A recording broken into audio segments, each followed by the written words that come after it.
दोस्तों आपको पता है कि भारत का सबसे बड़ा फंड हाउस जो एसआईपी और लमसम को मैनेज करता है वो कितना बड़ा है? ये है 6 लाख करोड़ रुपए का।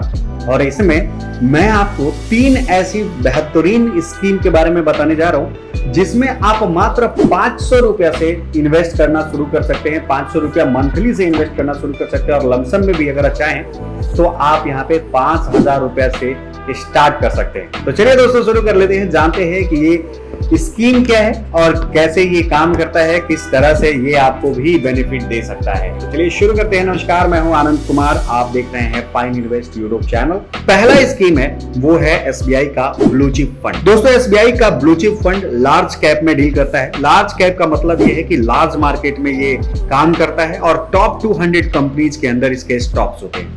तो यहां पर इसका जो फंड साइज है वो है 31,442 करोड़ का और इसका एनएवी है वो है 61 रुपए। अगर हम बात करें एक्सपेंस रेशियो की तो ये है 0.94। तो दोस्तों अब हम बात कर लेते हैं रिटर्न की।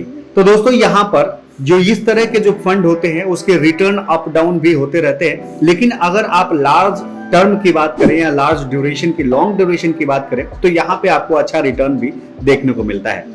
अगर हम बात करें 1 ईयर रिटर्न की तो यहाँ पर 17% का रिटर्न मिल रहा है। यहाँ पर 3 ईयर रिटर्न की बात करें तो 16.4% का रिटर्न है। वहीं अगर 10 साल के रिटर्न की बात करें तो यहाँ पर 16% का रिटर्न जो है वो देखने को मिल जाता है। अब हम बात करेंगे कि होल्डिंग्स के बारे में कि किस में कितना शेयर इसने इन्वेस्ट किया है। तो सबसे पहले अगर एचडीएफसी की बात करें तो एचडीएफसी का सबसे बड़ा शेयर है यहाँ पर, यानी कि ये है 7.8%।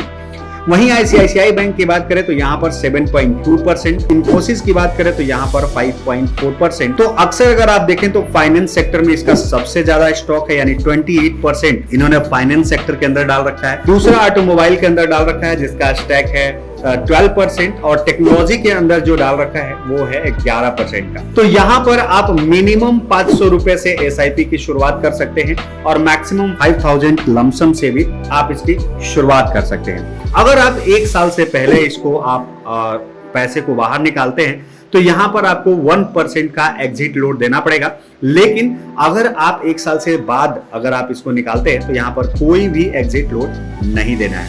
तो थोड़ा सा हम एग्जांपल से इसको समझने की कोशिश करते हैं कि मान के चलिए कि आपने 10,000 रुपए का इन्वेस्ट किया है और यहाँ पर 12% का रिटर्न है, तो आपने इसको 12 साल के लिए रिटर्न किया है। तो इसका जो कॉर्पस बनता है वो है 3 करोड़ 16 लाख रुपया, जो कि काफी अच्छा है। अब हम बढ़ते हैं आगे और दूसरे फंड के बारे में बात करते हैं और ये फंड है एसबीआई का स्मॉल कैप फंड। इसका अगर फंड की बात करें तो यहाँ पर 250 कंपनियों से नीचे, टॉप 250 से नीचे के जो कंपनीज होती हैं उसमें इनका इन्वेस्टमेंट होता है और ये बेसिकली लार्ज कैप में इसका डील होता है। और यहाँ पर अगर हम बात करें फंड साइज की तो 12,097 करोड़ रुपए का इसका फंड साइज है। एनएवीज की बात करें तो यहाँ पर 110 रुपए का एनएवी है और अगर एग्जिट लोड की बात करें तो 0.7% का एग्जिट लोड है। वहीं अगर हम बात करें रिटर्न की तो 1 साल के अंदर 29.9% का यहाँ पर रिटर्न मिल देखने को मिला है। अगर हम 3 साल की बात करें तो यहाँ पर 26.8% का रिटर्न देखने को मिला है। वहीं अगर 10 साल की बात करें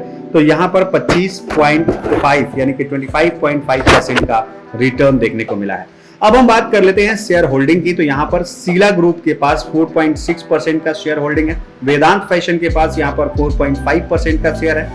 वहीं अगर बात करें बैंकिंग सेक्टर की तो यहाँ पे 3.8% का शेयर यहाँ पर देखने को मिलता है।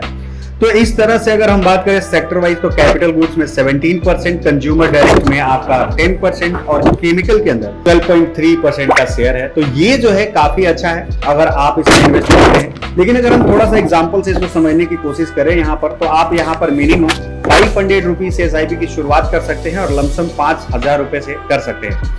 अब हम बात कर लेते हैं कि मान के चलिए कि 10,000 रुपया पर मंथ आपने दिया और 25% का रिटर्न आपको देखने का मिला और आपने ड्यूरेशन जो सेलेक्ट किया है वो 20 साल का है। तो यहाँ पर जो कॉर्पस आपके लिए बनेगा वो 6 करोड़ 55 का होगा, जो कि काफी अच्छा ऑप्शन है। लेकिन इन्वेस्ट से पहले आप जरूर इसको वेरीफाई करने की कोशिश करिएगा।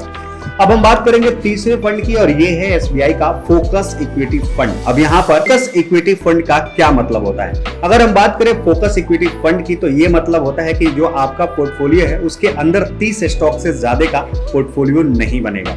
यहाँ पर रिस्क ज्यादा होता है और इसका रीजन ये होता है कि यहाँ पर फंड के स्टॉक्स जो होते हैं वो 30 का लिमिटेशन होता है और ये जो है फ्लैक्सी कैप के अंदर आता है। अगर हम इसके फंड साइज की बात करें तो यहाँ पर 24,706 करोड़ का ये जो फंड साइज है। एनएवीज की बात करें तो यहाँ पर 232 रुपए का एनएवी होता है।